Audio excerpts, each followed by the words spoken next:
Bonjour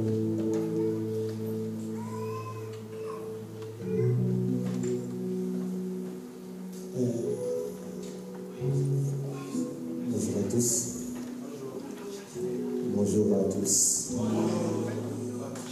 J'espère que nous nous portons bien par la grâce de Dieu et que le Seigneur nous continue à nous faire un grand bien. Alléluia. Ce matin, le Seigneur, je ne sais pas, je le réécoute. Alléluia, alléluia. Ce matin, le Seigneur veut encore nous faire un grand bien au travers de sa parole. Et nous allons par la suite, selon comment le Saint-Esprit nous conduira dans la parole, nous allons ensuite prier pendant quelques instants. Et je lirai la parole. Je peux changer, s'il te plaît, de mélodie. Merci.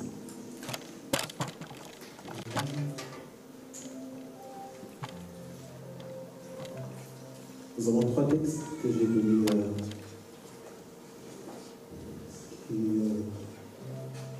c'est quoi? Ok. C'est les textes. Saint-Esprit, honore ta présence. Saint-Esprit parle, édifie dans le nom de Jésus, l'esprit de force, de sagesse et de révélation. Dans le nom de Jésus, bénis ton Église. Dans le nom de Jésus-Christ. 2 Samuel chapitre 3, à partir du verset 1. Notre premier texte, est-ce qu'on peut se tenir debout pour la parole de Dieu? Nous avons que 3 textes, en plus ce sont des textes qui sont courts, donc je ne resterai pas longtemps. Attends maintenant. C'est quelle version qu'on a? 8 secondes. Ok. On a tous 2 Samuel chapitre 3. On l'a tous. Verset 1. 2 Samuel chapitre 3, verset 1. Je lis au nom du Seigneur. Le jeune Samuel était au service de l'Éternel devant... 2 Samuel. Ça c'est 1. 2 Samuel, c'est juste là. La guerre dura longtemps entre la maison de Saoul et la maison de David. David devenait de plus en plus fort et la maison de Saoul allait en s'affaiblissement. La guerre dura longtemps entre la maison de Saoul et la maison de David. David devenait de plus en plus fort. Et la maison de Saoul allait en s'affaiblissant. L'autre version, on dit David se fortifiait et la maison de Saoul allait en s'affaiblissant. Je peux prendre le deuxième texte de 2 Samuel, le second que j'ai donné.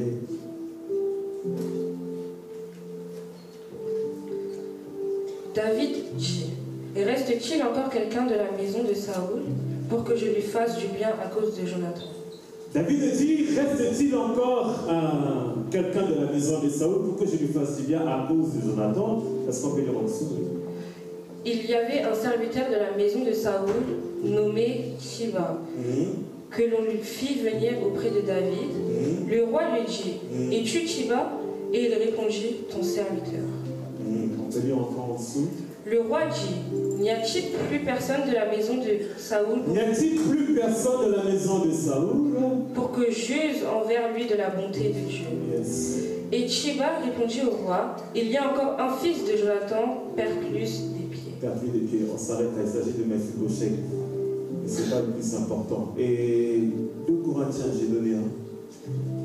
2 Corinthiens.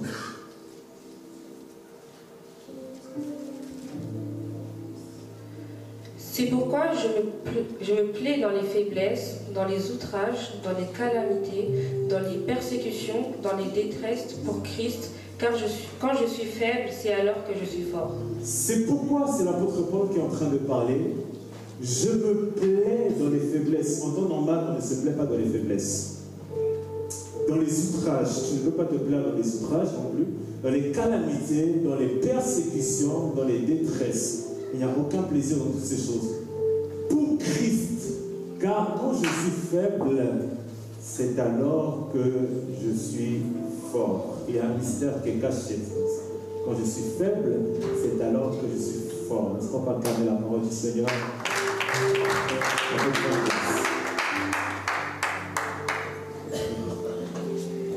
Le reste, c'est de côté. Alléluia. Le thème de ma prédication, puisque je n'enseigne pas, je prêche, c'est... Je peux l'afficher.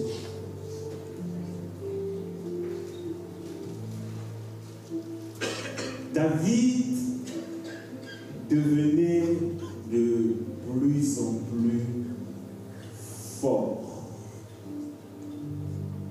Quelqu'un me suit. Il était fort, mais il devenait encore plus fort qu'il était. Alléluia. Retiens les 3 textes que nous avons lus, parce que je vais revenir dessus au cours de mon message, surtout les 2 autres textes. Après, nous avons d'autres textes pour illustrer ce que je veux dire. Pendant 30-45 minutes, je ne sais pas, parce que je sens que je sais qu'on doit prier à la grâce de Dieu. David devenait de plus en plus fort. Est-ce que tu peux réafficher 2 Samuel chapitre 3 à partir du verset 1, s'il te plaît?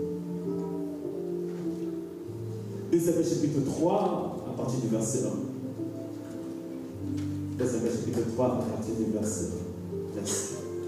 Je relis pour vous pour que vous puissiez comprendre les choses. La Bible déclare ceci. La guerre dura longtemps entre la maison de Saoul et la maison de David. Écoutez-moi. On est en train de parler de guerre, mais quand on est en train de parler de guerre, on ne parle pas de guerre entre 2 individus. Sinon, la Bible aurait déclaré la guerre dura longtemps entre David et Saoul. Est-ce qu'on se suit? Chaque mot a un sens. Chaque mot a une vérité spirituelle que nous devons comprendre. La Bible dit la guerre dura longtemps entre la maison de Saoul et la maison de David. Quand on parle de maison, on parle de famille. Quand on parle de maison, on parle de lignée. Quand on parle de maison, on parle de généalogie. Donc le combat entre David et Saoul n'était pas simplement un combat entre individus. Était devenu un combat entre 2 familles, un combat entre 2 lignées, un combat entre 2 descendants. Est-ce qu'on se comprend? Et la Bible déclare, ce combat dura longtemps. Elle ne précise pas le nombre d'années que le combat a duré. Elle nous précise simplement que le combat a duré suffisamment longtemps pour que le Saint-Esprit puisse écrire que le combat a duré longtemps. Entre la maison de Saoul d'un côté et la maison de David d'un autre côté. On ne nous parle pas de Saoul en face de David. Pourquoi? Parce que dans 2 Samuel chapitre 3 que nous avons lu, Saoul est déjà décédé. Mais David est encore vivant. On nous dit, la maison de Saoul et la maison de David a un conflit. Et ce conflit dure depuis très longtemps. Reste sur 2 Samuel. Mais la Bible dit, David devenait de plus en plus fort. Alléluia. Pendant que David devenait de plus en plus fort, on parle là d'un homme, d'un individu. Mais lisez attentivement. La maison de Saoul allait en s'affaiblissant. Je vous ai dit d'emblée qu'ils étaient en train de comparer les maisons, ils étaient en train de comparer les destinées, ils étaient en train de comparer les descendances, ils étaient en train de comparer les lignées. Mais pendant que l'homme, comme individu David, devenait de plus en plus fort, On ne compare simplement pas l'homme David à un autre homme, mais on compare l'homme David à une autre lignée. Quelqu'un est en train de comprendre ce que je suis en train de dire? Et pendant que l'homme David devenait de plus en plus fort, la lignée de Saoul, la Bible déclare, commença à s'affaiblir. Écoute-moi, je ne suis pas encore dans mon message. Mais je vais te faire comprendre quelque chose après nous allons l'écouter. Est-ce qu'on peut installer rapidement nos enfants? Affiche, reste sur le salut. La Bible dit, la guerre dura longtemps entre la maison de Saoul et la maison de David. Tout ce qui descendait de Saoul et tout ce qui devait descendre de David, ils étaient en guerre. Alléluia. Et David, pendant la guerre, il devenait de plus en plus fort. Au lieu que la guerre puisse l'affaiblir, au lieu que la guerre puisse l'épuiser, la Bible déclare David au milieu de la guerre. Plus il y avait la guerre, plus David se développait. Plus il y avait la guerre, plus David devenait de plus en plus un géant spirituel. Plus il y avait la guerre, plus David devenait de plus en plus fort. Écoutez, Dieu veut t'emmener à une autre dimension de force spirituelle. Dieu veut que tu sois plus fort que tes ennemis. Dieu veut que tu puisses être plus grand que ceux qui sont au-devant de toi. Voilà pourquoi ma prière que pour toi, c'est que cette année, tu deviennes plus fort que toute chose. Que même au milieu de tes alliés, que tu sois le plus fort. David dit quelque part, quoique ayant reçu l'onction, mais les fils de Jérisha sont plus forts que moi. Pourquoi? Parce qu'il y a des gens, ils sont plus forts que toi. Alléluia. Et Dieu veut te communiquer cette force spirituelle. Dieu veut t'emmener dans notre dimension de force spirituelle. Que tu ne sois pas simplement fort physiquement. C'est une bonne chose d'avoir des muscles. C'est une bonne chose d'avoir l'apparence. Mais dans le domaine de l'esprit, les muscles et l'apparence ne comptent pas. Dans le domaine de l'esprit, c'est une question de force. C'est une question d'autorité. C'est une question de domination. C'est une question de règne. C'est les plus forts qui imposent l'autorité. Et la Bible dit, David devenait de plus en plus fort. Que cette année, tu deviennes encore plus fort que tu l'étais jusqu'à présent. Que les années qui arrivent, tu deviennes encore plus fort que tu l'étais jusqu'à présent. Tu as besoin de la force. Et cette force-là n'est pas le discours de langage. Cette force-là n'est pas l'impression que tu donnes physiquement. Cette force est une substance spirituelle que tu dégages dans le monde de l'esprit. À telle enseigne que quand tu arrives devant les esprits, ils ne se poseront pas la question de qui es-tu. Alors qu'il y a d'autres personnes, quand ils arrivent devant les esprits disent, je connais Pierre, je connais Paul, je connais Jésus, mais toi, qui es-tu? Quelqu'un me suit? David devenait de plus en plus fort. Alléluia. David devenait de plus en plus fort. Et pendant que David devenait de plus en plus fort, la Bible est en train de dire, la maison de Saoul allait en s'affaiblissant. Il y avait deux réalités qui se passaient à cette époque-là. Pendant que David était en train d'être élevé, la maison de Saoul était en train de descendre. Pendant que David devenait de plus en plus fort, la maison de Saoul devenait de plus en plus faible. Écoute-moi, plus la guerre dure longtemps, en réalité tu ne t'épuises pas, c'est ton ennemi qui s'épuise. Parce que ton ennemi va se rendre compte que malgré que tout ce qu'il est en train de faire, tu deviens de plus en plus fort. La Bible déclare, quand on traitait Israël en Égypte, plus on les maltraitait, plus on dominait sur eux, plus ils subissaient certaines réalités, plus ils devenaient de plus en plus nombreux. Alléluia. Il y a 3 personnes que j'aime beaucoup dans les Écritures, en dehors de Jésus-Christ. La première personne que j'aime beaucoup, c'est Moïse. Pourquoi j'aime beaucoup Moïse? Moïse nous enseigne l'intimité avec Dieu. La Bible déclare que Moïse parlait face à face avec Dieu. La Bible dit qu'il voyait même la représentation de Dieu. Moïse a atteint des dimensions À telle enseigne que la Bible dit qu'il n'y a pas eu en Israël plus grand prophète que Moïse. Il a marché dans les signes, il a marché dans les prodiges, il a marché dans les miracles. J'aime beaucoup Moïse. La seconde personne que j'aime beaucoup dans les Écritures, il s'agit de l'apôtre Paul. Parce que l'apôtre Paul était un érudit, c'était un homme du savoir, c'était un homme qui était intelligent, un homme qui était brillant. Et non seulement il avait l'intelligence de la vie, mais il avait aussi la révélation de la parole de Dieu. Il a reçu son évangile par révélation. La même Bible déclare que l'apôtre Paul, il a dévoilé les mystères qui étaient cachés.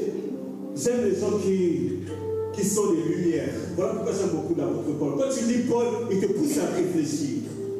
Il te pousse à creuser. Lisez les épîtres, vous allez comprendre Christ différemment. Et il y a un troisième personnage que j'aime beaucoup. Il s'agit de David. Pourquoi j'aime beaucoup David? Lorsque vous lisez David dans 1 Samuel et 2 Samuel, et lorsque vous lisez les psaumes, vous allez vous rendre compte que David était un homme de prière. David était un intime de Dieu. Il était un homme de prière. David priait. David a vécu des expériences terribles. David, il est même allé jusqu'au séjour des morts, là où le Seigneur l'a retiré. Et non seulement David était un homme de prière, David était un homme de guerre. Et David, quand il était un homme de guerre, il a manifesté la puissance, l'autorité et la force spirituelle. Raison pour laquelle j'aime beaucoup David. Je nous ai parlé de David il y a 2 semaines de cela, quand j'ai parlé de la transition, en illustrant le message de la croix au travers la vie et le ministère de David. Et ce matin, je vais nous parler de David en parlant de la force spirituelle dont nous avons besoin en cette saison. Quelqu'un me suit?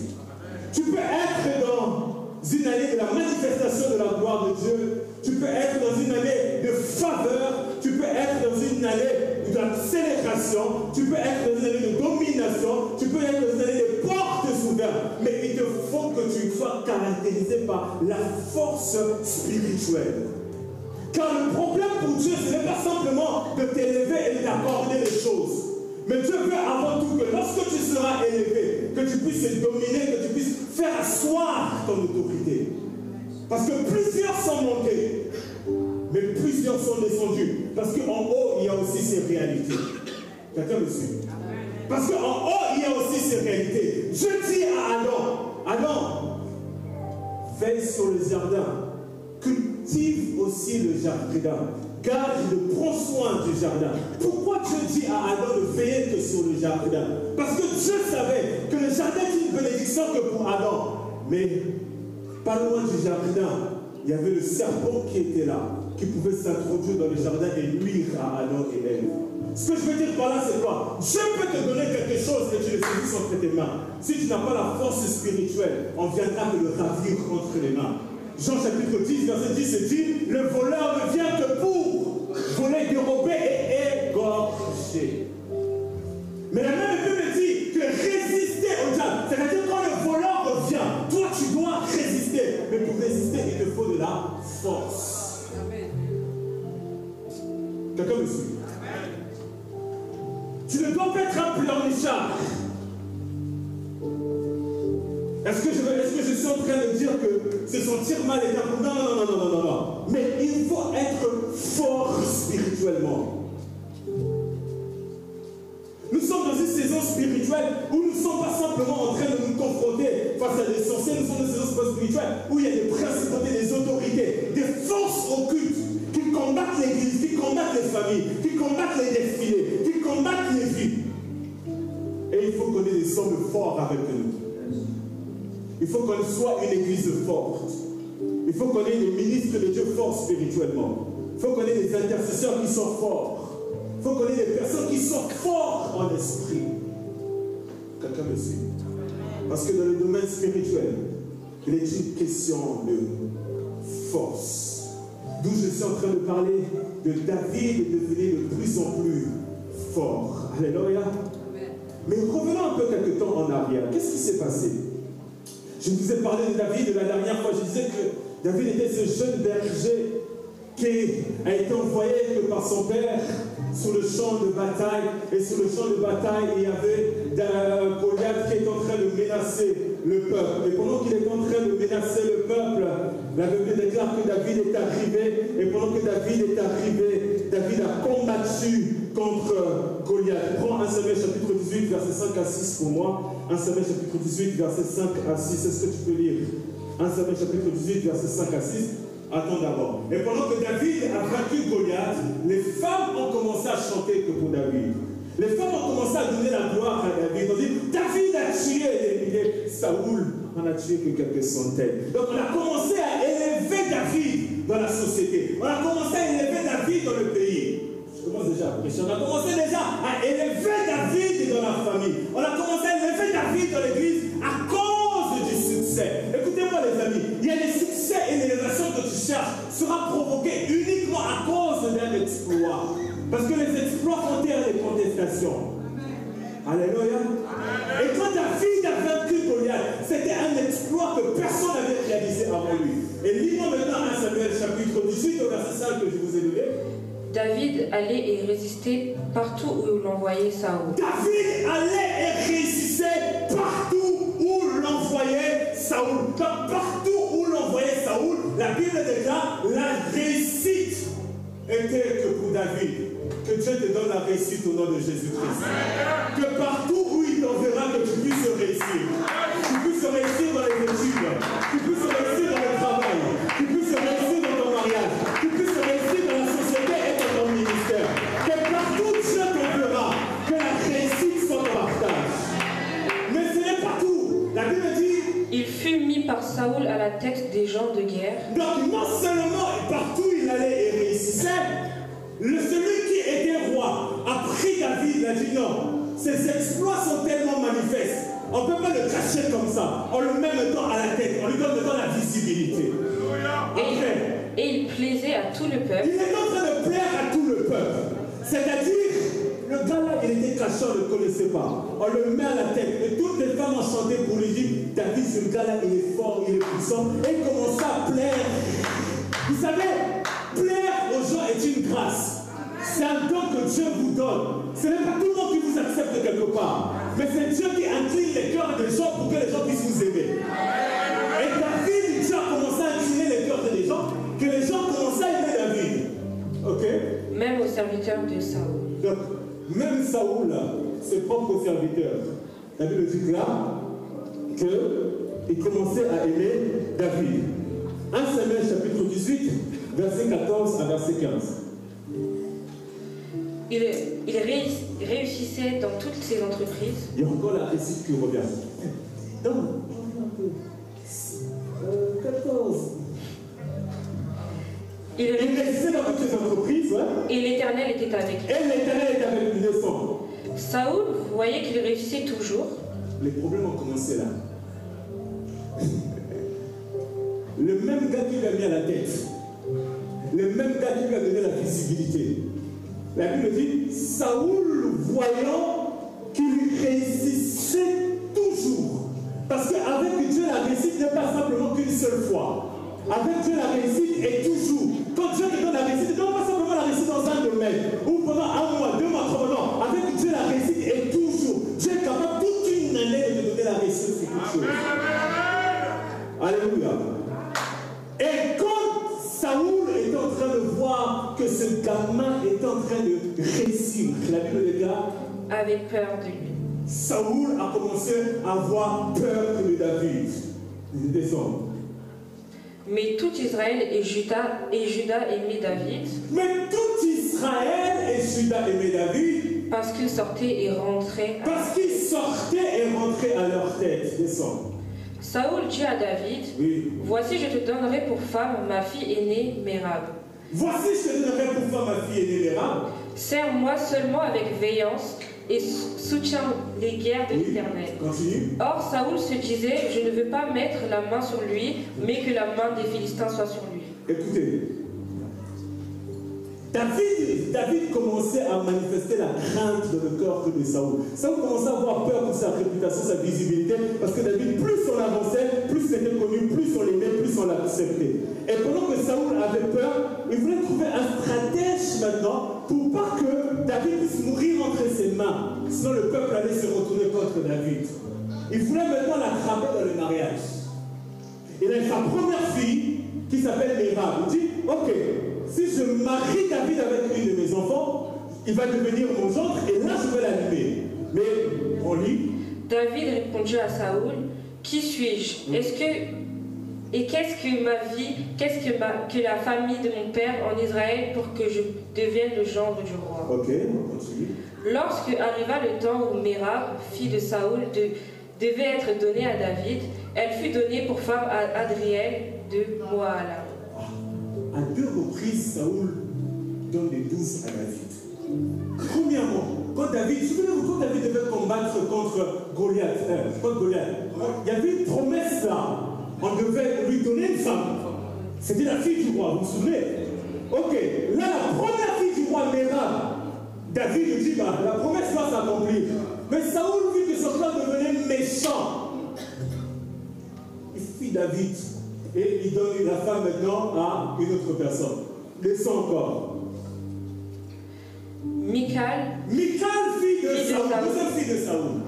Emma David. Il y a un problème là. Vous savez, tous les gens de la maison de Saoul commençaient à aimer David. Il y avait Jonathan, son fils, qui aimait David. Il y avait Mérab qui aimait David. Il y avait Michal qui aimait David. Pourquoi? Parce que même dans la chambre de ton ennemi, je peux susciter des gens qui t'aiment. Je peux susciter des gens qui parlent en ta faveur. Je peux susciter des gens, vous savez, comment on organisait les choses pour tuer David. Il y avait les filles de David qui disaient non, on ne va pas le toucher. Il y avait Jonathan qui disait non, on ne va pas le toucher. Pourquoi? Il n'y a pas que des gens qui nous combattent, il y a des gens qui sont pour nous. Il y a des gens qui sont des alliés. Parce que vous savez, il y a des endroits où on peut comploter. Dieu institue là des personnes stratégiques pour parler en notre faveur. On peut faire des projets comme ça dans la famille. On va le tuer. Il y a quelqu'un qui va dire non. Cette personne, quand il y a des besoins dans la famille, il envoie l'argent. Cette personne, quand il y a un problème à l'église, il se déplace pour soutenir. Cette personne, quand il y a un problème dans le travail, il est intelligent pour faire des choses. Pourquoi? Parce que je sais comment organiser les choses pour garder ce qui appartient. Il dit là où il y a des gens qui en veulent du mal, je peux susciter des voix qui parlent en notre faveur, des voix qui crient que pour nous. Voilà pourquoi. Moi, je préfère des gens, j'ai l'habitude de dire à mes proches, je préfère des gens que tu sois présent à mes côtés ou pas physiquement. Si tu es quelque part dans des endroits stratégiques et que tu m'aimes, tu dois parler en ma faveur. Amen. Michal, fille de Saoul, et David. On en informa Saoul et la chose lui convint. Oui. Il se disait, je la lui donnerai afin qu'elle soit un piège pour lui et qu'il tombe sous la main des Philistins. Et ce que l'ennemi te donne, ce n'est pas une bénédiction. On lui donne une femme, mais derrière cette femme-là, on veut le piéger. Mais écoutez le piège. Et Saoul dit à David pour la seconde fois, tu vas aujourd'hui devenir mon gendre. Oui. Saoul donna cet ordre à ses serviteurs, parlez en confidence à David et dites-lui, voici le roi est bien disposé pour toi et tous ses serviteurs t'aiment. Sois maintenant le gendre du roi. Les serviteurs de Saoul répétèrent ces paroles aux oreilles de David et David répondit, croyez-vous qu'il soit facile de devenir le gendre du roi? Moi je suis un homme pauvre et de peu d'importance. Les serviteurs de Saoul lui rapportèrent ce qu'avait répondu David. Saoul dit, vous parlerez ainsi à David, le roi ne demande point de dot, mais il désire son prépuce des Philistins. Le roi ne demande pas de dot, mais il désire son prépuce des Philistins. C'est une autre manière de vouloir doter la fille. Tu dis que tu ne veux pas de dot. Pourquoi tu demandes des prépuces? En plus de qui? Des Philistins, les ennemis de David qui venaient de vaincre il y a quelques instants. Deuxième piège. Pour être vengé de ses ennemis. Saoul avait le dessein de faire tomber David entre les mains des Philistins. Saoul avait le dessein de faire tomber David entre les mains. Reviens. Saoul avait le dessein de faire tomber David entre les mains des Philistins. Que toute personne qui a le dessein de te faire tomber entre les mains de tes ennemis, qui puisse jouer dans le nom de Jésus-Christ, qui puisse échouer dans le nom de Jésus, que les desseins de l'ennemi s'annulent, que les desseins de l'ennemi ne prennent pas effet.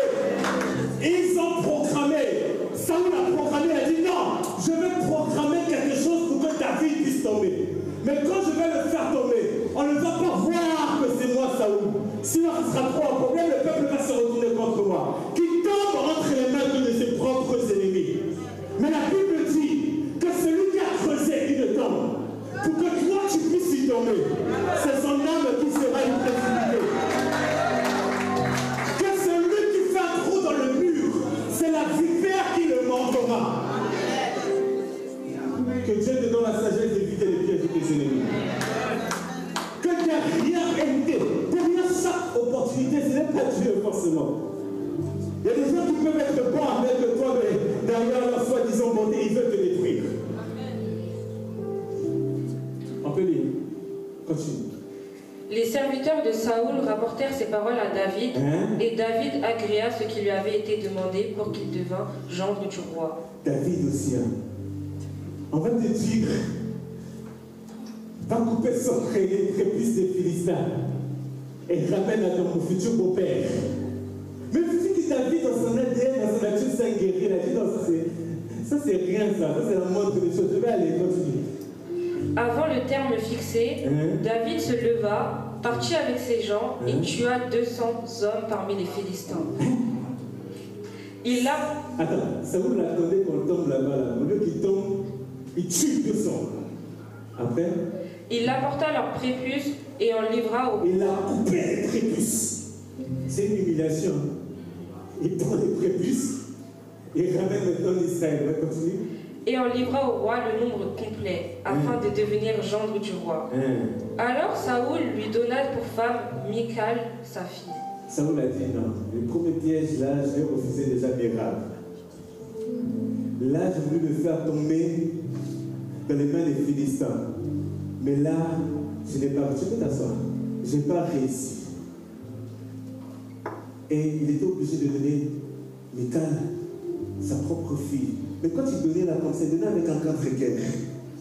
Et ça, on commence à réaliser que ce gars-là, il commence à devenir trop dangereux pour moi. Mon fils, Jonathan l'aime. Mérab l'aimait, même si elle est mariée avec un autre homme. Mérab aimait David.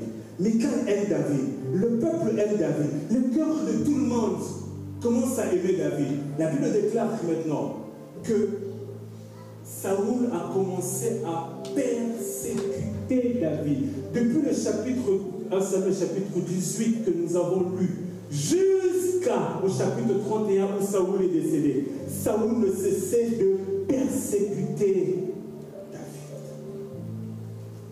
Partout David allait, Saoul cherchait maintenant à le tuer. On dit à David il va par exemple à l'ordre là où il y a les sacrificateurs, il mange les pains de proposition, alors qu'il n'avait pas le droit parce qu'il n'est pas sacrificateur.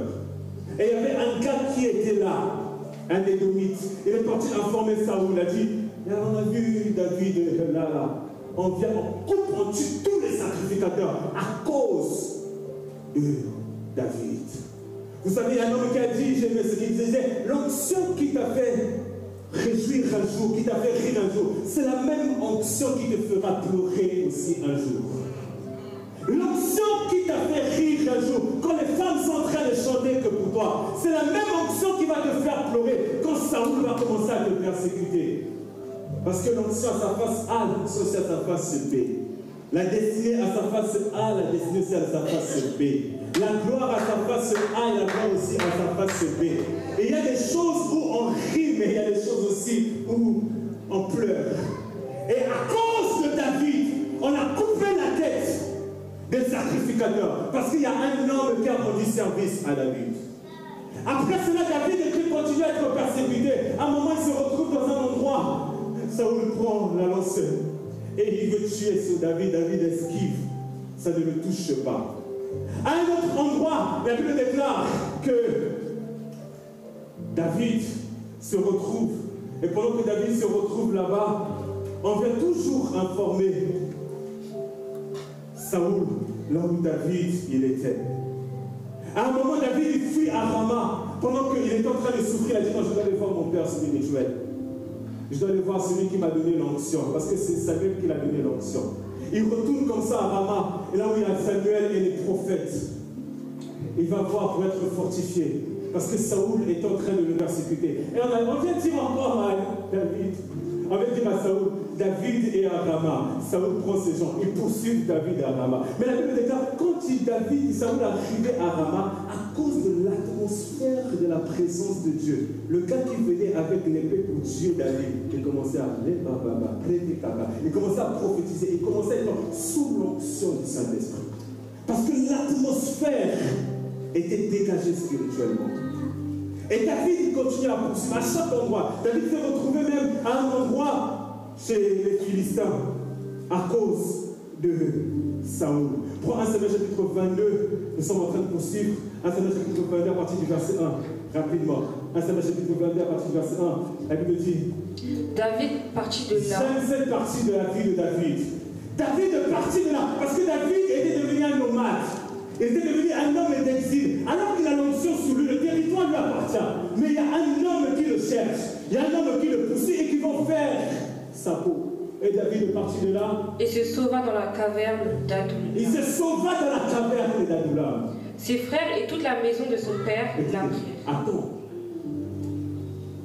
David fuit. Pendant qu'il était en train d'être persécuté, il était seul dans ce combat.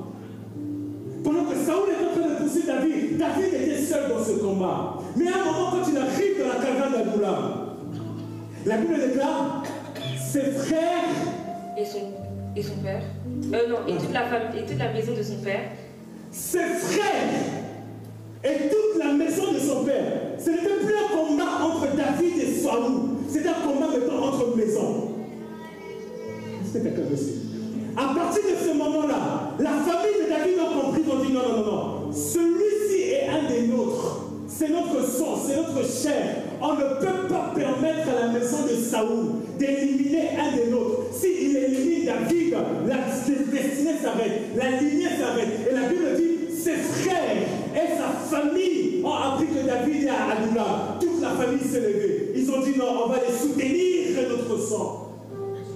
Parce que le sang, on ne l'abandonne pas. Le sang, on ne le lâche pas. Le combat de David n'était plus un combat individuel. Le combat de David était devenu le combat de sa famille. Sa famille s'est levée, ils ont dit non, on ne peut pas laisser notre héros. On ne peut pas laisser notre héros. On ne peut pas laisser notre soldat. Quelqu'un me suit? Alléluia. Est-ce qu'il y a une église qui peut porter le combat de David? Qui peut dire celui-ci est mon sang, celui-ci est ma chair, je vais aller combattre pour lui. Est-ce qu'il y a des familles qui peuvent s'entourer autour d'un homme et dire que ça va aller soutenir que David? Parce que c'est notre sang, c'est notre chair. Quelqu'un me suit? Voilà pourquoi vous allez voir, je ne sais pas dire que je suis forcément d'accord avec ça, vous allez voir souvent dans notre continent en Afrique, il y a un moment même, il y a des combats tribaux et ethniques. Quand un homme est suscité et qu'une autre tribu veut la peau de cet homme-là, vous allez voir souvent, on dénonce cela, mais vous allez voir souvent le clan, la tribu, ils vont faire unité derrière leurs frères. Ils vont dire, on ne va pas permettre de vous tuer l'un de l'autre. Ce n'est pas toujours bon, mais d'un côté, nous regardons autrement les choses. Pourquoi laisser un de nous à la caverne d'Adoula? Parce que si on le laisse, Saoul le décapite. Et c'est la tribu de Juda qui meurt. Je vous ai dit, c'est un combat de maison. C'est un combat de lignée. C'est un combat de destinée. C'est un combat de postérité entre la maison de David et la maison de Saoul. Donc c'était plus simplement, c'est plus simplement un combat entre individus. C'est devenu un combat entre lignées. Tu peux lire par là, s'il te plaît. Ils l'apprirent et ils descendirent vers lui. Tous ceux qui se trouvaient dans la détresse, qui avaient des créanciers, ou qui étaient mécontents, dans la société, se rassemblèrent auprès de lui. Tous ont fait bloc auprès de David. Et il devint leur chef. Et David est devenu maintenant le chef de tous, et sa famille et ses gens. Ainsi se joigniront à lui environ 400 hommes. Il était seul au début dans ses combats. Il arrive à Adoula. Son âme est touchée parce que celui à qui il a fait du bien, c'est-à-dire Saoul, à lui et à sa maison, le persécute et en veut maintenant à sa royauté. Et il se retrouve à Adoula, loin des promesses de Dieu, loin de la maison de son père, loin de l'onction. Et la Bible dit, là, il y a 400 hommes, que Dieu t'envoie des hommes qui vont combattre avec toi. Que Dieu te donne des hommes qui vont mourir avec toi. Que Dieu te donne des hommes qui vont venir te fortifier. Que Dieu te donne des hommes qui vont venir tenir avec toi. À Adullam, on n'a pas besoin d'être seul. David, quoi qu'il a reçu l'onction, il avait besoin que 400 soient avec lui. Que Dieu te donne ces hommes-là qui vont venir pleurer avec toi, gémir avec toi, combattre avec toi et dire que le combat de Saoul est notre combat aussi. Et quand tu peux t'asseoir, et là il arrive à Adullam, et pendant qu'il arrive à Adullam, il était seul au départ. Et pendant qu'il était seul au départ, sa famille est venue, ses frères sont venus, ses frères qui autrefois combattaient pour Saoul. Ils ont dit non, on ne peut pas combattre notre propre frère. Comment vous pouvez laisser l'étranger vouloir combattre celui qui est votre sang, votre ADN? Non! Ils ont lâché Saoul. Ils ont dit, David, c'est notre sang, c'est notre frère. Ils se sont associés avec David. Ils sont revenus que vers leur frère.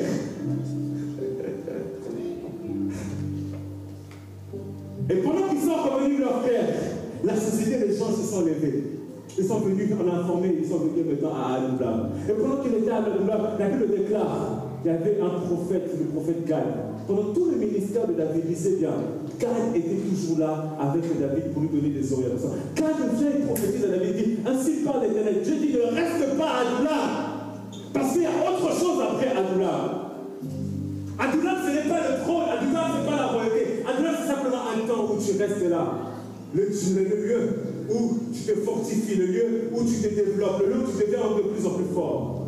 Et David, qu'est-ce qui s'est passé? Il a quitté maintenant Adullam. Il va dans plusieurs endroits, et pendant qu'il va dans plusieurs endroits, Saoul continuait à le persécuter. Et pendant que Saoul continuait à le persécuter, David échappait toujours. David échappait toujours. David échappait toujours. Mais Saoul continuait à le persécuter. Dans 1 Samuel chapitre 31 maintenant, ne lis pas, mais je cours après le temps. La Bible déclare Saoul monte au combat. Pendant qu'il monte au combat, Saoul et Jonathan sont tués dans le combat. Suivez-moi très attentivement. Et on vient informer David que son ennemi est décédé. Au lieu que David se réjouisse, la Bible déclare que David a commencé à pleurer sur Saoul, a commencé à pleurer sur Jonathan. Il a commencé à dire comment le ressenti tombait. Ne l'annoncez pas, cachez cela. Ne l'annoncez pas, cachez cela. Après cela, David, la Bible déclare que, ça c'est dans 2 Samuel chapitre 2, il y avait un homme qui s'appelle Abner, qui était resté fidèle à la maison de Saoul. Quand il a vu que la génération de Saoul commençait à être éliminée petit à petit, ils ont pris un fils de Saoul pour le mettre sur le trône. Parce que la nature a horreur du vide. Quelqu'un me suit? La nature a horreur du vide. N'est-ce pas qu'on dit que celui qui perd va à la chasse fait quoi? Perd sa place. Ce n'est pas simplement une vérité dans ce monde, c'est même une vérité spirituelle. Tout espace doit toujours être occupé. Il y a des gens qui croient que quand un sorcier de la famille meurt, c'est là que la sorcière de la famille s'arrête. Non! La délivrance ne vient pas d'abord parce que quelqu'un, celui qui était puissant dans la famille. Non! Le monde spirituel a horreur du vide. Tout espace doit être occupé. Quand nous allons finir notre culte et nous allons sortir quelques minutes plus tard, il y a nos bien-aimés qui vont venir, ils vont occuper cet espace. Et ce n'est peut-être pas aujourd'hui, plus prochainement, cet endroit sera occupé par d'autres personnes. Parce que la nature a horreur du vide. Tu ne peux pas être vide à tout moment. La Bible déclare même que quand la terre était informe et vide, Dieu a regardé, il a dit non, ça c'est pas des choses comme ça qui doivent rester comme ça. L'esprit crée la vie est venue. Et qu'on a mis maintenant un fils de Saoul à la tête d'Israël, parce que Saoul avait gardé Israël, David avait gardé Juda. Et la Bible déclare qu'il y a eu un grand combat entre, je suis en train d'arriver, entre la maison de Saoul et la maison de David, ce jour-là. Dans 2 Samuel, au chapitre 2, on ne va pas dire c'est très long. Ce combat-là, il était dur, il était intense, il était terrible. Il y avait Abner, chef de l'armée de la maison de Saoul. Il a combattu contre David. Mais David, vous avez déjà lu les vaillants héros de David? Vous savez, David, ce n'était pas le seul gars qui était mystérieux. Quand vous lisez les héros de David, les vaillants héros, il avait des gars bizarres avec lui.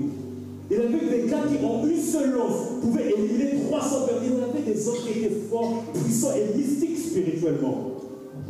Et il y avait parmi eux les fils de sa tante, de sa sœur, c'est-à-dire ses neveux, les fils de Thérouja. Il y avait Joab qui était commandant dans son armée. Il y avait Azaël et il y avait un autre. Et il y a eu une guerre intense. David a gagné cette guerre. Maintenant, c'est là maintenant que je vais vous emmener dans la révélation. On arrive maintenant dans Romains, pour moi s'il te plaît, le texte de base de chapitre 1. De chapitre 3, verset 1. Quand il y a eu cette guerre intense entre les deux maisons, petit à petit, on voyait que la maison de Saül commençait à perdre des gens. Pendant ce temps, la maison de David commençait à se multiplier et son trône était solidifié. Et dans 2 Samuel chapitre 3, verset 1, la Bible dit, la guerre dura longtemps. Voyez-vous, la guerre a commencé dans 1 Samuel chapitre 18. Mais dans 2 Samuel chapitre 3, on est encore vers la fin de la guerre. Pendant plusieurs années, la guerre entre les deux maisons était là. Mais ce que j'aime avec Dieu, c'est que c'est lui le propriétaire de ses enfants et de ses serviteurs. La Bible déclare que vos vies sont dans le creux de la main de Dieu. Quand Dieu marche avec un homme, il est impossible, il est impensable, il est irréfléchi de penser que Dieu, dans son amour, dans sa miséricorde, dans sa bonté, un jour, il permettra que cet homme-là puisse être vaincu complètement que par ses ennemis. Jamais. La Bible nous explique que pas cela. À moins que tu deviennes un apostat et tu abandonnes Dieu. Mais tant que tu restes avec Dieu, lisez les psaumes de David. David dit, même quand je marche sur l'ombre de la vallée de la mort, il a connu l'ombre de la vallée de la mort. Je ne crains aucun mal. Pas parce que je suis roi, non. Mais parce que tu es avec moi. Je ne crains aucun mal. Pas parce que ma famille est avec moi, non. Parce que l'Éternel est avec moi. Il avait l'onction, mais David savait compter sur Dieu. David savait se fortifier. La Bible déclare de plus en plus, le combat devenait dur, le combat devenait intense. David devenait fort. Frères et sœurs, le combat te rend fort. Le combat te rend solide. Le combat te rend dur. Le combat te rend puissant. C'est par le combat que Dieu développe ta force spirituelle. Et il y a des choses, dernièrement, je me suis assis, je me suis dit, je veille. Si telle chose était arrivée dans ta vie, peut-être il y a 10 ans, 15 ans, tu ne serais jamais sorti de cela. Mais c'est parce qu'il y a eu des racines qui ont été fondées sous terre. Qu'aujourd'hui, que le vent se lève, que la tempête se lève, on reste inébranlable en Dieu. Quelqu'un me suit. C'est une question de force spirituelle. Voilà pourquoi vous allez voir des personnes, quand l'ennemi se lève, un coup, ils sont enterrés. Mais il y a des personnes, le vent se lève, ils sont tordus, mais après ils se relèvent. La tempête se lève, ils sont reculés, après ils se lèvent. Le serpent vient, ils sont mordus, mais après ils se lèvent. Tout est fait pour que la personne puisse se mourir. Mais tout cela, comme la Bible dit, toute arme forgée contre vous est nulle et sans effet. Nulle et sans effet, ça ne veut pas dire que ça ne touchera pas, non. Nulle et sans effet, c'est que le but principal qui produit la mort ne s'accomplira pas. La force spirituelle. Et quand vous lisez ce texte, vous allez voir que en hébreu, le mot, quand on est utilisé pour parler de force, c'est le mot shazak, qui signifie fortifier, être fort, devenir fort, être courageux, être ferme, être résolu, être vaillant, être dur. Il y a une autre définition, c'est rendre fort, donner des forces, fortifier, soutenir, encourager, afficher sa force, prévaloir, retenir, supporter, tenir ferme. Quand on parle de force, c'est être dur, être ferme. La vie appartient au dur. La marche avec Dieu appartient au dur. Le ministère appartient au dur. Il y a des bénédictions qui appartiennent au dur. Canaan n'est pas pour les faibles. À Canaan, il y a le lait, le miel, au Canaan, on domine. Parce que tout le monde convoite le lait et le miel. Tout le monde veut le lait et le miel. Même les peuples étrangers qui ne sont pas destinés à ce lait et le miel, ils veulent ce lait et le miel. Donc si tu es un peuple faible, on mangera ton lait et ton miel alors que c'est sous ton pied. Quelqu'un me suit. La Bible dit que David devenait de plus en plus fort. Dans ce combat, il se levait encore plus. Il y avait quelque chose qui se passait surnaturellement en lui. Il y avait quelque chose qui se passait spirituellement en lui. Plus l'intensité du combat s'élevait, plus David aussi devenait fort. Je vous ai dit, j'ai médité les psaumes, je me suis rendu compte que David était mystique. Mystique. Et quand il fait les prières, il arrive dans des moments de prière, il parle des choses, il dit David, comment tu peux parler de telles choses? Mais il était fort. Il dit, même si la multitude se lève, moi je ne crains aucun mal. Même si mon âme est dans le séjour de mort, tu étendras ta main pour venir me sortir du séjour de mort. Seul un homme fort peut compter, que Dieu te bénisse maman, peut compter sur Dieu à cette dimension-là. Quelqu'un me suit? Il faut que tu sois fort. Il faut que nous soyons forts spirituellement.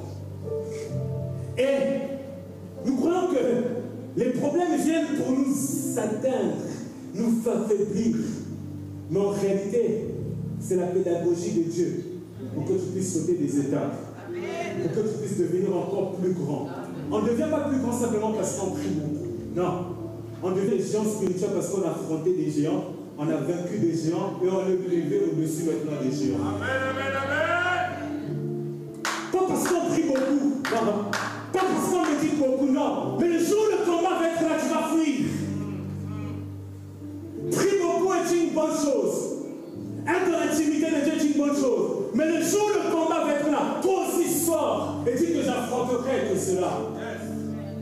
Parce qu'il y a un texte, c'est mon verset préféré de la Bible. Le texte que je l'aime énormément. Ce texte-là, je prie avec. Je dis ceci. C'est Job qui est en train de dire. Je reconnais que tu peux tout et que rien ne t'efface. C'est un verset simple. Mais quand je suis dans les combats, quand je suis dans les moments devant Dieu, je dis à Dieu, je reconnais que tu peux tout, sans exception. On dit tout, tout, tout. L'Éternel peut tout sans exception. Et que rien n'était impossible. David, il s'est levé. Et pendant qu'il s'est levé, la Bible déclare, la maison de Saoul est en train de s'affaiblir. Donc lui, il est en train d'avancer. La maison qui le persécutait, qui était fort autrefois. Frère, s'il y a la gloire, il y a aussi le déclin. S'il y a la gloire de Pharaon, il y a aussi le déclin de Pharaon. Il y a des ennemis de la gloire pendant un moment, mais il y a un temps aussi de déclin. S'il y a la gloire de Babylone, pendant un moment, Babylone dominait les nations, dominait les peuples, écrasait même Israël. Mais Dieu a parlé par le prophète en bénissant, dit ainsi par l'Éternel. même le chant solide de Babylone dit Babylone la bête, elle tombe. C'est qu'il a prostitué, qui est assise sur les montagnes. En parlant de sa domination, elle est en train de tomber, Babylone. Parce que Dieu peut laisser la gloire de tes ennemis pendant un moment. Mais quand il annonce le déclin, celui qui élève, il renverse aussi. Celui qui établit, il renverse aussi. Prends 2 Samuel, le deuxième texte que nous avons vu tout à l'heure quand on cherchait. Non, le deuxième texte maintenant de 2 Samuel.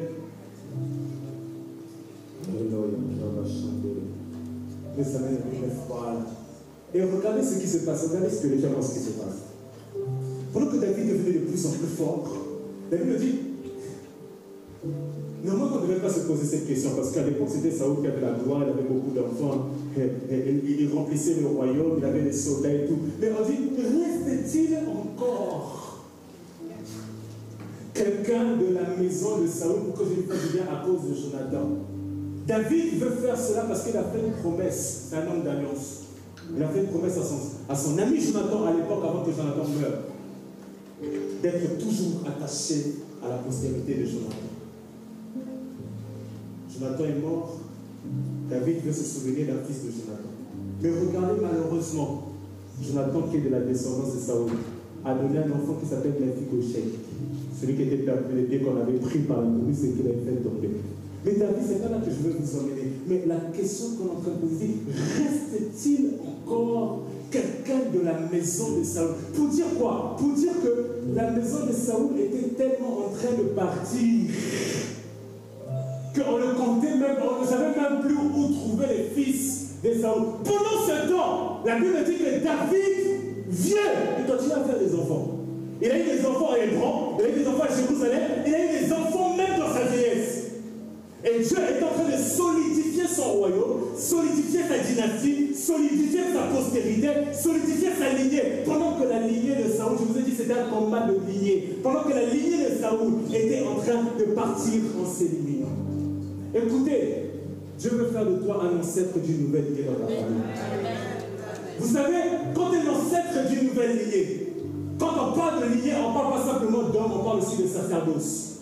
Quand je parle de sacerdoce, c'est le service et le culte à l'Éternel. Quand tu deviens l'ancêtre d'une nouvelle lignée, c'est-à-dire à partir de toi, tout ce qui sort de toi, ils suivent le Dieu que toi tu as servi.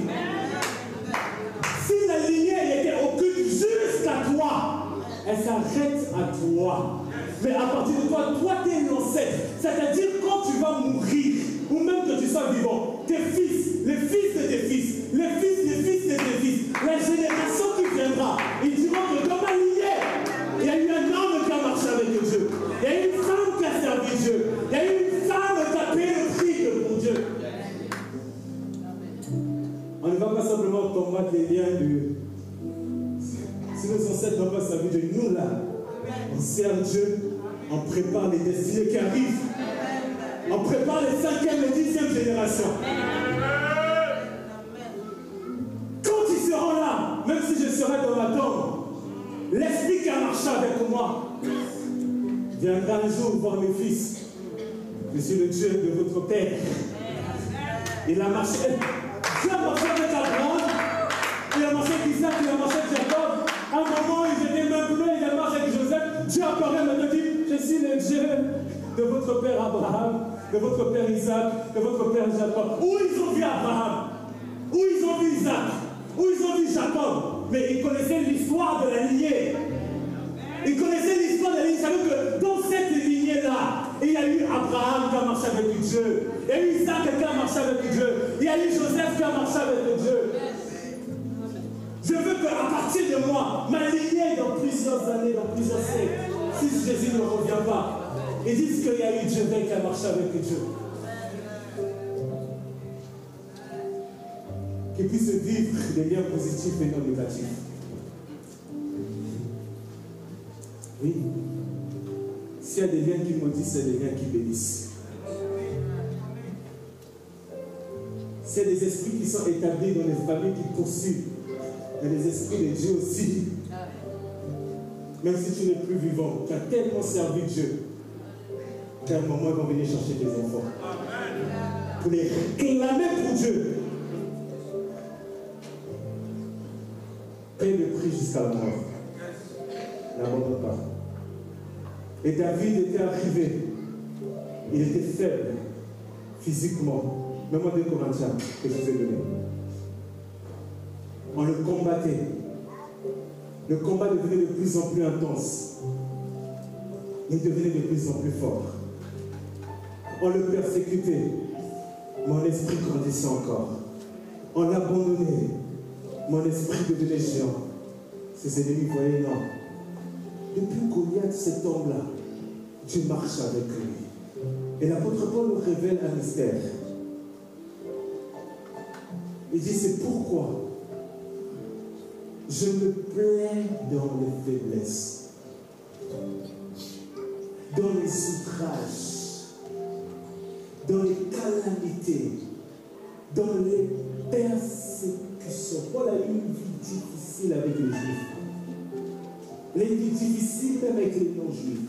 Mais il dit, je me plais quand on outrage, je me plais dans les calamités, je me plais dans les persécutions, dans les détresses pour Christ. Car, quand je suis faible, oui, les outrages peuvent m'affaiblir, le combat peut m'affaiblir, la maladie peut m'affaiblir, Les situations complexes et difficiles peuvent m'affaiblir. C'est dur, ça touche à mon corps, ça touche à mon âme, ça touche à mon âme interne. Je pleure. David il pleurait, il disait les psaumes à mon moment, il dit Dieu, ma langue, à force de prier, les gens sont en train de dire tu m'as abandonné. Je suis sur ma couche, je suis en train d'invoquer, je ne vois aucune réponse. Donc je m'affaiblis.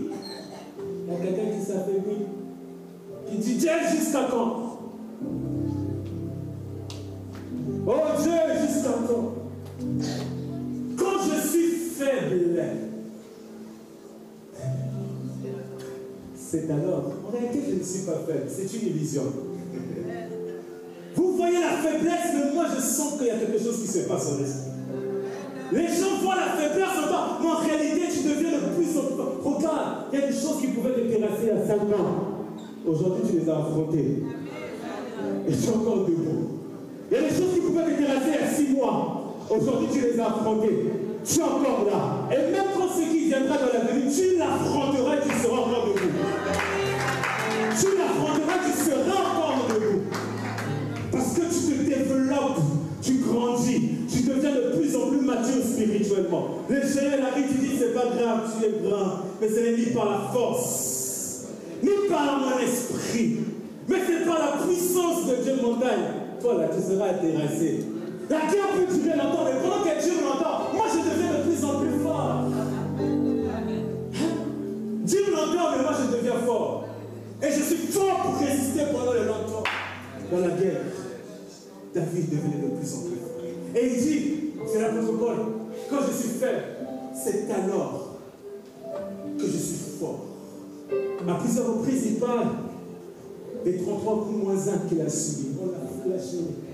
On l'a humilié, on l'a détruit. Mais Paul était toujours éclairé. Il était toujours fort. Il était toujours vaillant. Il n'a pas abandonné. Écoutez-moi les amis. Le même apôtre Paul qui parle dans le livre de Hébreux, il dit quelque chose que j'aime beaucoup. Il dit, nous sommes environnés d'une si grande nuée de témoins. Qui sont cette grande nuée de témoins? C'est tout simplement les saints d'autrefois, qui ont marché avec Dieu, qui n'ont pas abandonné, qui ont fait confiance à Dieu jusqu'au bout. Parce que quand il parle de cela, il nous a parlé des héros de la foi. C'est-à-dire, quand tu veux abandonner, regarde à Abraham. Quand tu veux abandonner, regarde à Sarah. Quand tu veux abandonner, regarde à Daniel. Quand tu veux abandonner, regarde à Job. Quand tu veux abandonner, regarde à tous ces nuées de témoins qui t'entourent, qui te regardent, qui te disent non, n'abandonne pas. Continue la course, afin qu'un jour tu sois comme Paul qui dit j'ai combattu le bon combat. J'ai achevé ma course. Et maintenant, ce que j'attends simplement, c'est la couronne incorruptible que l'homme ne peut pas voler. Mais cette nuée des témoins sont en train de voir. Ils te regardent dans le verset, ils te disent n'abandonne pas, continue la course, sois fort. Abraham te regarde et te dit n'abandonne pas. J'ai vécu pire, Dieu m'a dit de tuer mon propre fils. Mais jusqu'à la dernière minute, j'ai entendu la voix de Dieu qui m'a dit non, non, non, non, non, non, non, non. Je suis Yahweh Jireh, regarde ce que j'ai prévu derrière. N'abandonne pas. Il y a Anne qui est en train de voir, de dire non, t'inquiète pas. Voilà. Année après année, c'était dur. Jusqu'à un jour où j'ai rencontré Dieu. N'abandonne pas. Il y avait un Daniel qui s'est retrouvé avec ses compagnons, même lui seul. Mais Dieu s'était révélé. C'est la nuée des témoins. Ils ont témoigné dans les Écritures de la fidélité, de la puissance de Dieu. Et plus on les persécutait, ils devenaient forts. Vieillard qu'il était, Abraham, notre père, notre modèle de la foi, appelé à un âge avancé. Il ne concevait pas, sa femme ne concevait pas. Son neveu l'a abandonné. On l'a persécuté à l'étranger. Il a dû dire que sa femme, c'était sa soeur, c'était une demi-vérité. Mais jusqu'au bout, les étoiles qu'il avait vues, il est devenu une référence. La Bible déclare que lorsque le pauvre Lazare est décédé, les anges l'ont pris et l'ont mis dans le sein d'Abraham. Dans le sein d'Abraham, Lazare, qui était une de ces étoiles qu'Abraham a vues, s'est retrouvé dans son sein. David devenait de plus en plus fort. Frère, les ténèbres ne doivent pas te détruire. L'ennemi ne doit pas te détruire.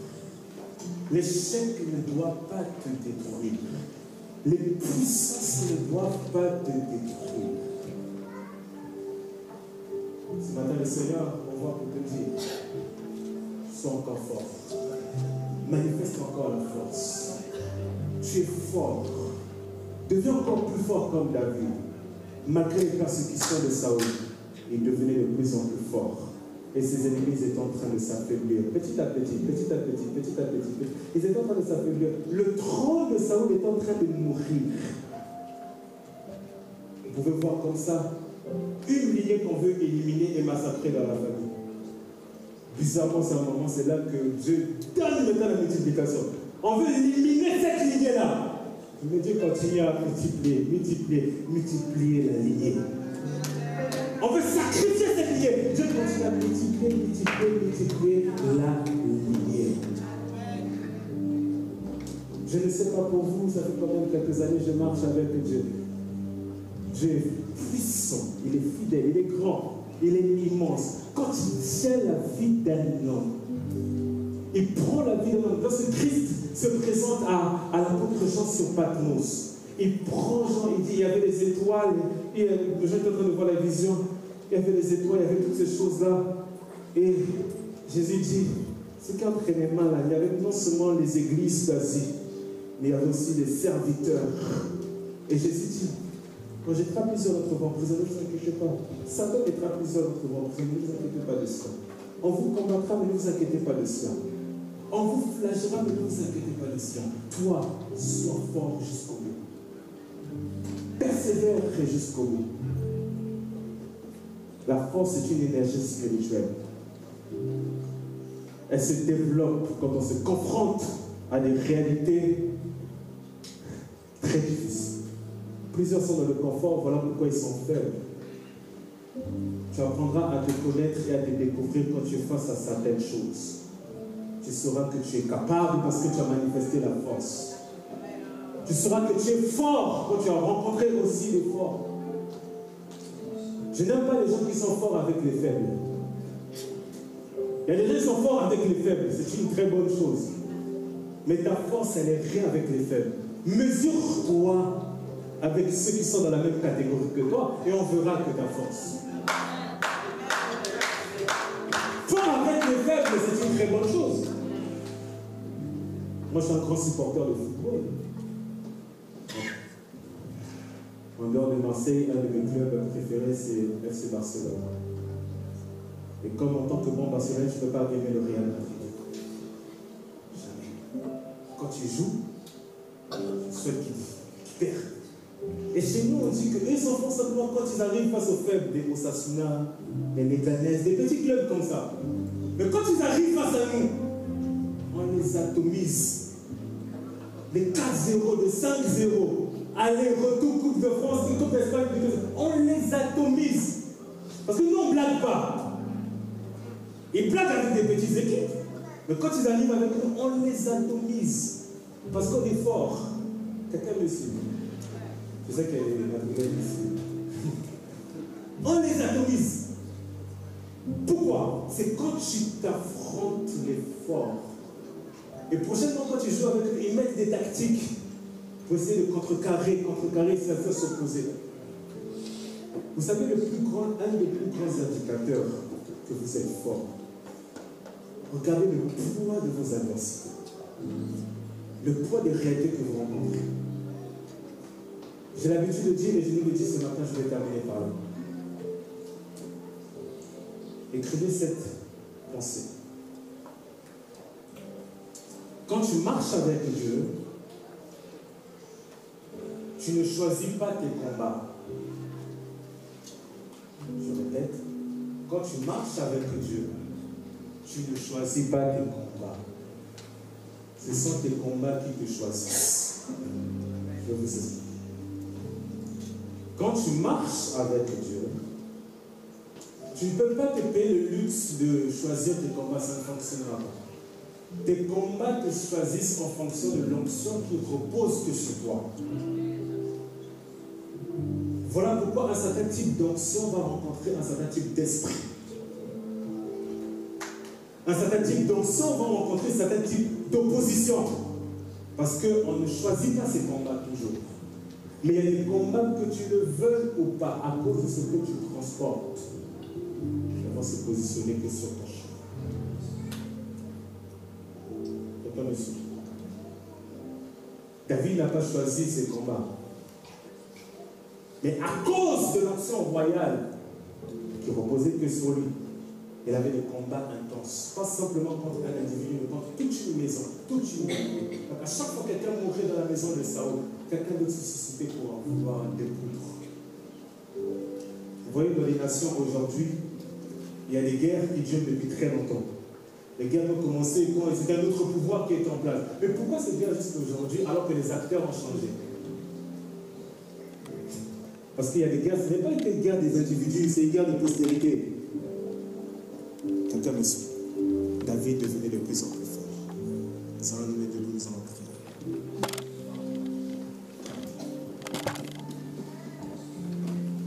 Tous nous allons prier. Tous.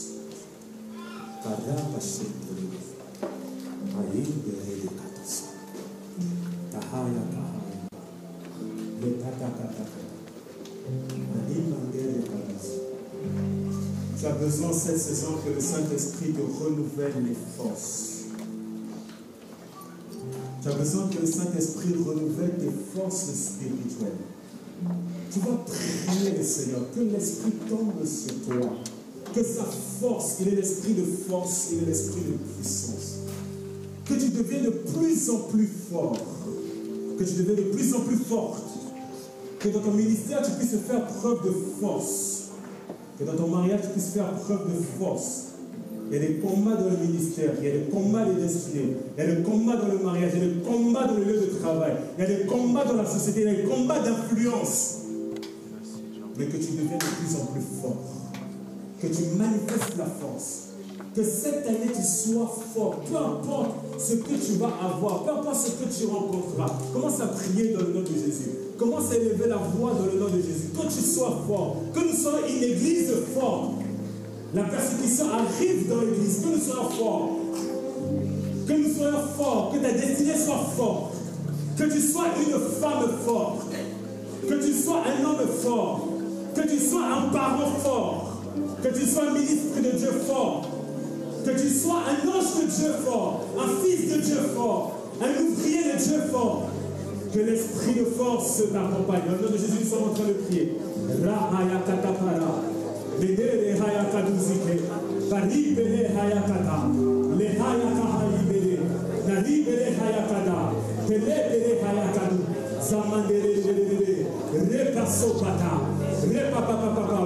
Que tu sois plus fort que les sorciers qui te combattent. Que tu sois plus fort que les hommes qui te combattent. Que tu imposes la force dans ton environnement dans le nom de Jésus. Que tu imposes la force dans le monde spirituel dans le nom de Jésus. Et le maître est en train de prier. Tu es en train de soupirer à cela. Le Saint-Esprit est avec nous.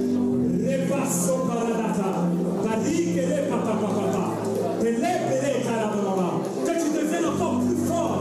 Malgré la maladie, tu deviens plus fort. Malgré les ténèbres, tu deviens plus fort.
Que les faibles deviennent forts. Que les faibles soient fortifiés. Devant les oppositions qui se tiennent devant eux. Que celui qui se tient devant une forte opposition. David est devenu de plus en plus fort. Dans la maison de Saül, s'affaiblissait. Jésus. Jésus. Jésus. Kahaya. Kadir. Kapahaya.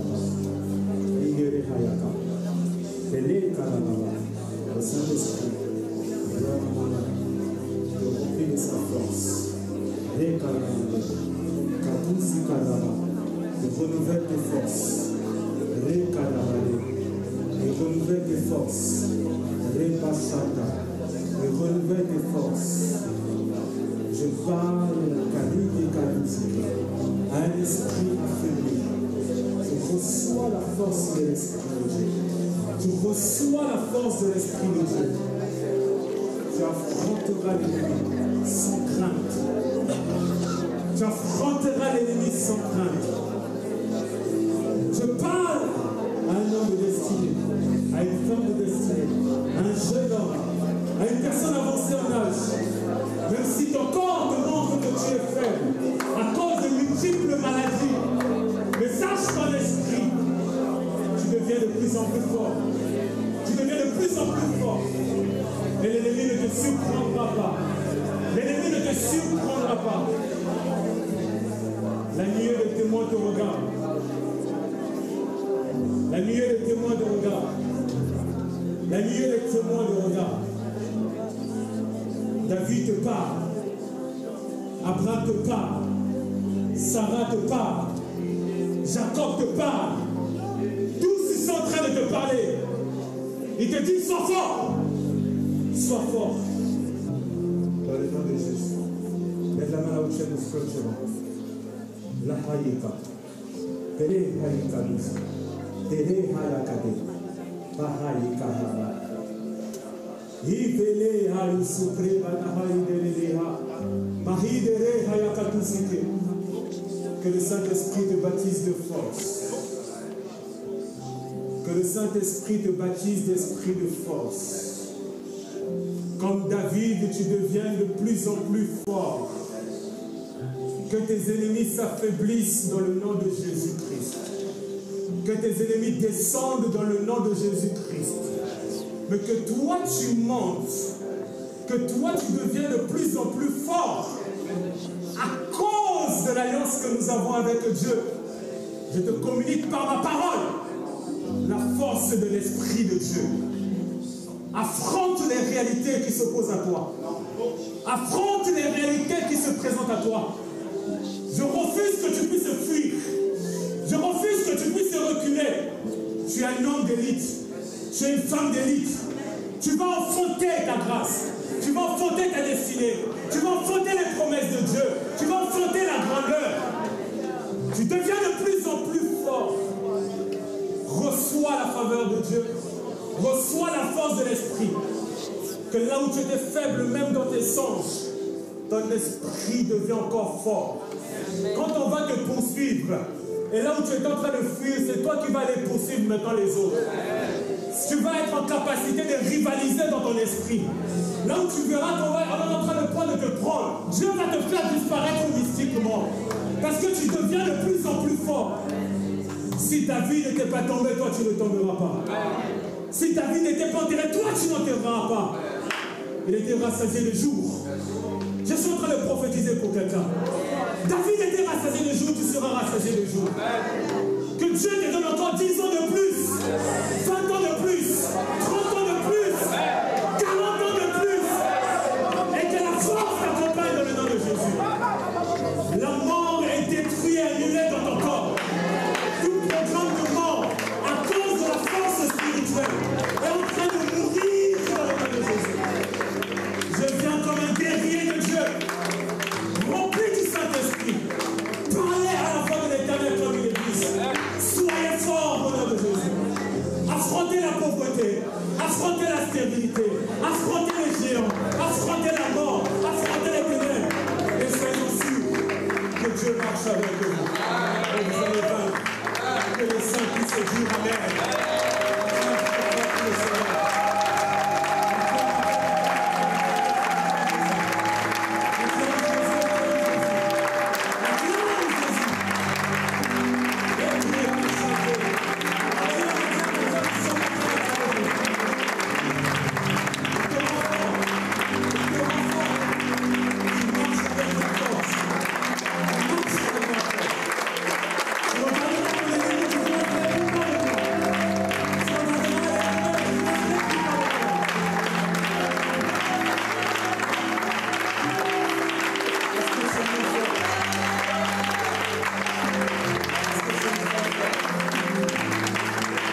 question d'âge.